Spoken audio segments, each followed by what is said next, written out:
This is it. You're born, you live, and you die, and that's it.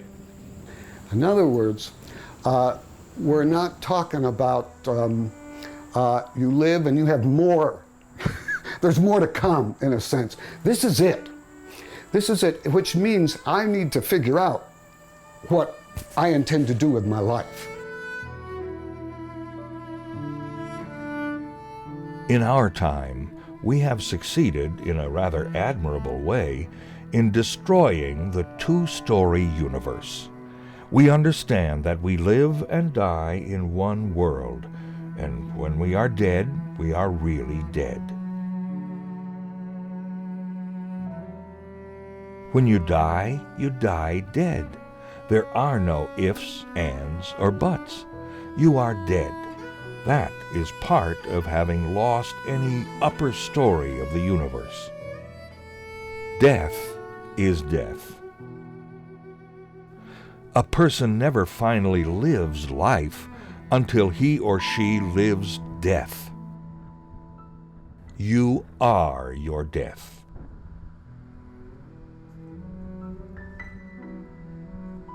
Wow. So death is really real. Why do I find this so startling? I'm not going to a better place in some alternative world next door. I'm not going to find a loophole for good behavior. I cannot even pretend to have a fuzzy confusion that I don't actually know what is coming next. Dead is dead. I'm getting the sense that whatever I mean by me may not get out of this experience alive. This may be deeper than I really wanted to go on this journey.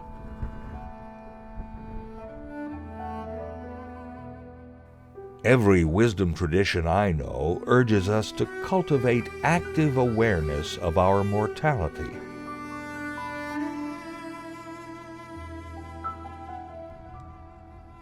When you die, my father told us, all the elements of your body wash into the stream of living things. You don't cross a river to a new place when you die, he told us. You become the river.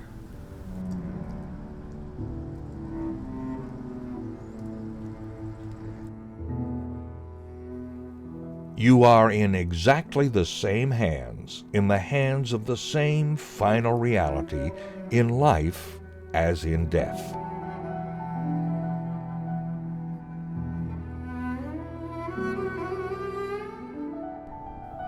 What is an angel? I thought we were talking about death. Yes, of course, but this made me think of the angel of death. An angel is a messenger from the infinite. The message arrives to us when something finite serves as a portal through which we connect with the perspective of the infinite.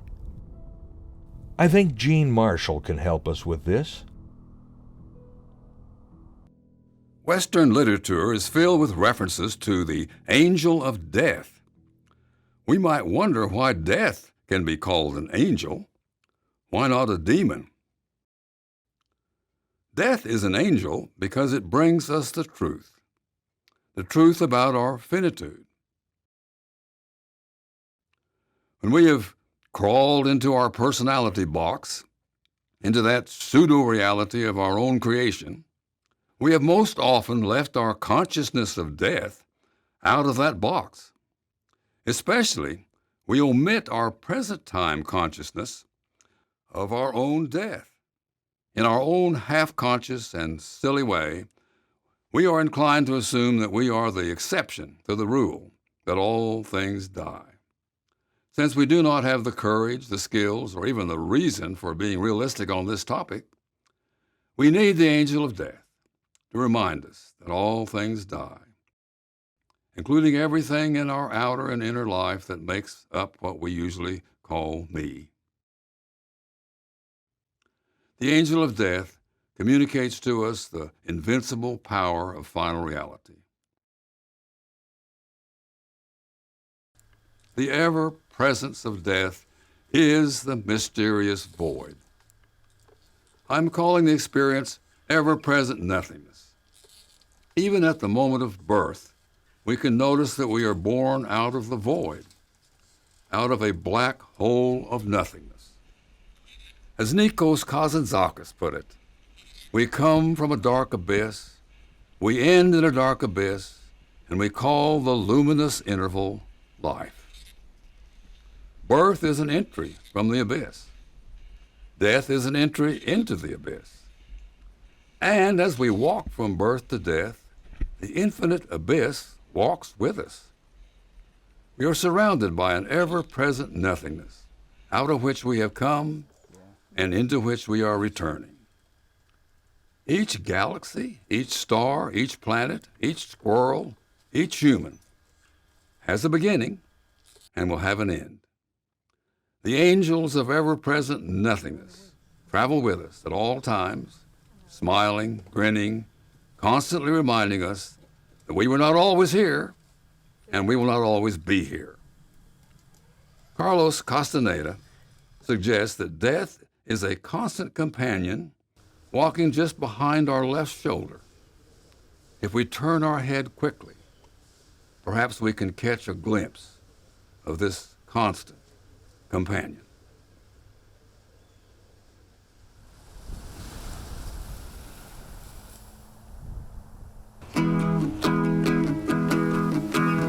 You can quit smoking, but you're still gonna die.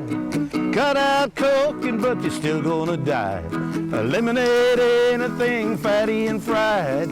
Get yourself healthy, you're still gonna die.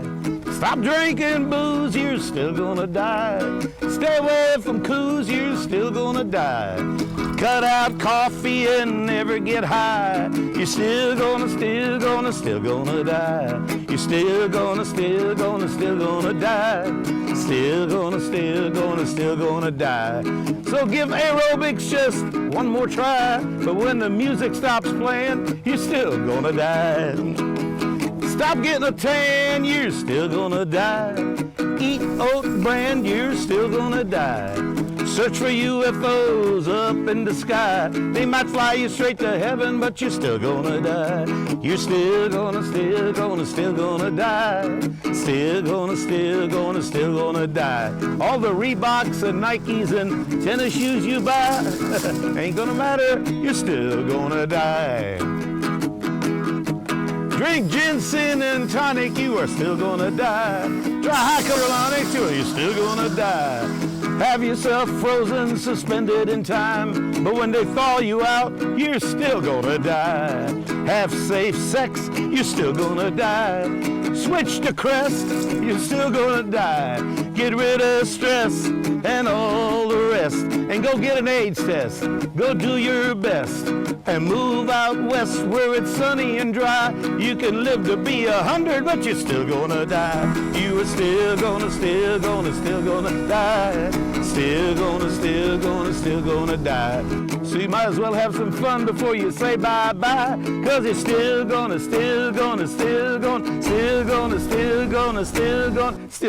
die.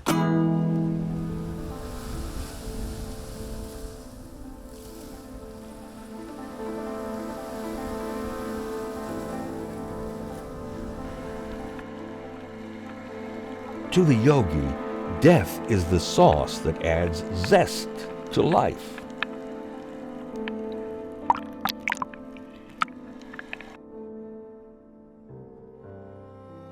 Life is a deep place. We sense this. In truth, we know this. Yet we often live the moments of our lives otherwise. We live on the surface. We ignore life's unfathomable depth. Then one day an intrusion announces for you or someone you love, game over, finito, checkmate, you're out of here. Arrivederci, adios, sayonara, curtains, lights out. In this moment, the deep consciousness we have ignored, escaped, and denied is in our face and unavoidable. In this deep place, I encounter an ultimate other, an ultimate reality of mystery that is not me.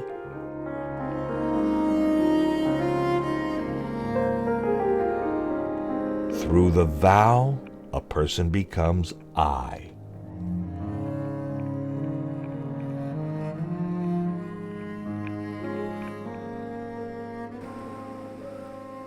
Life on the surface is often human-centered and time-centered. There is another way to live. There is an alternative posture. Authenticity emerges from a deep, timeless place that invites me to practice a mystery-centered relationship to life. This alternative relationship is the great practice.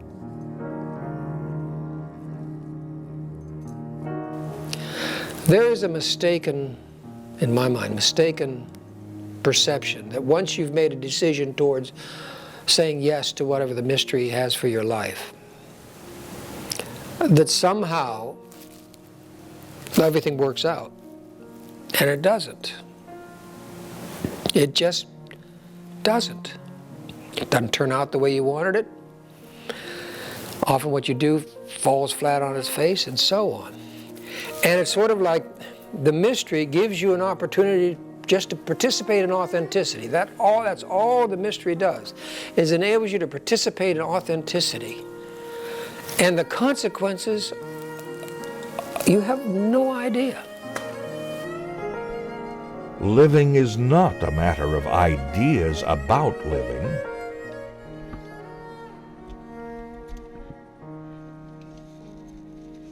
Thinking has become a disease. The single most vital step on your journey toward enlightenment is this: learn to disidentify from your mind.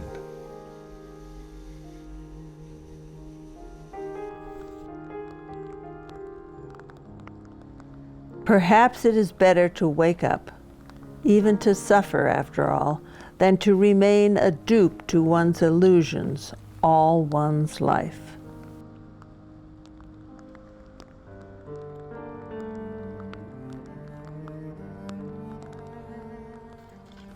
When you experience your consciousness in a misrelationship, like hating reality or fleeing reality,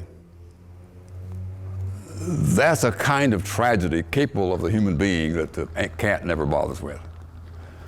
If you're fleeing reality, you're doing something that you can't do. You just think you can. You think you can make a substitute for reality that you like better than reality, especially when you got some reality that's kind of painful. It's amazing our capacity to invent another world that doesn't have that pain in it, right? But this attempt to escape reality into an invention of our own is always a failure. Why? Because you can't flee reality. And so having escaped in that manner, reality is always catching up with you. And when it catches up with you, your experience of being caught up with is called despair. Why is it despair? Because you have to admit that you've been living in an unreality, in an estrangement from reality, in a self-created delusion about reality. And you had hoped that was reality, and you're disappointed that it isn't. You know, death sometimes comes like that. You said, well, I thought death was something that happened to other people, and now it's happening to me. There's a great tendency in me to flee somewhere, if it were possible, into a world in which this is not going on, and so forth. Or maybe you're fighting with reality. Again, fighting reality is a tragic going on us because you can't win. I mean, reality is undefeatable. So if you're fighting with reality, you're creating despair for yourself. And so whenever you experience despair, the relevant question is, what part of reality am I avoiding, fleeing, fighting with? And if you discover that, you're on the way to healing. Because all you have to do when you've discovered what your despair actually is about is give it up.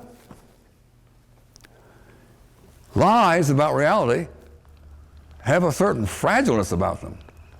All you have to do to solve them is stop lying. This is not always as easy as it sounds, because when you're clung on to so tightly some untruth, you sort of wanted to keep it forever, but so it's a painful experience to have it, and it seems painful to give it up, but the solution is not to keep on having it, that's to keep on despairing. The solution is to realize that despair is a doorway to giving it up, whatever is causing the despair, and realizing that you're welcome home to reality. Reality is, like the parable says, there with open arms for all you prodigal sons and daughters to come home. And when you do come home to reality, why, reality runs out there and puts a robe on you and a ring on your finger and a new name for you and takes you in to the family of reality. And all that's required of you is just to accept the fact that you are accepted home. Your malice and despair and bondage and addictions and all this kind of obviously crappy type living can be healed by just acknowledging what's causing it, coming home to reality, and choosing to live a realistic life.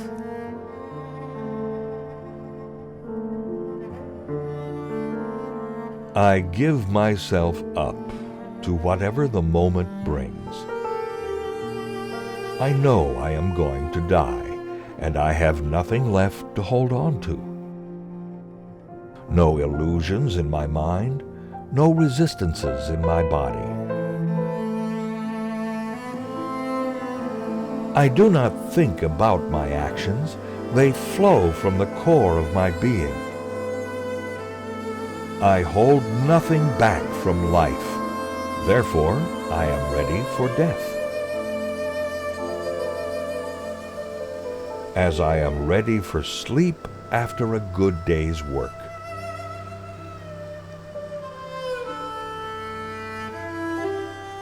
Will you practice the alternative path through life with me? The path centered in mystery? Come with me as we discern the face of the unknowable one.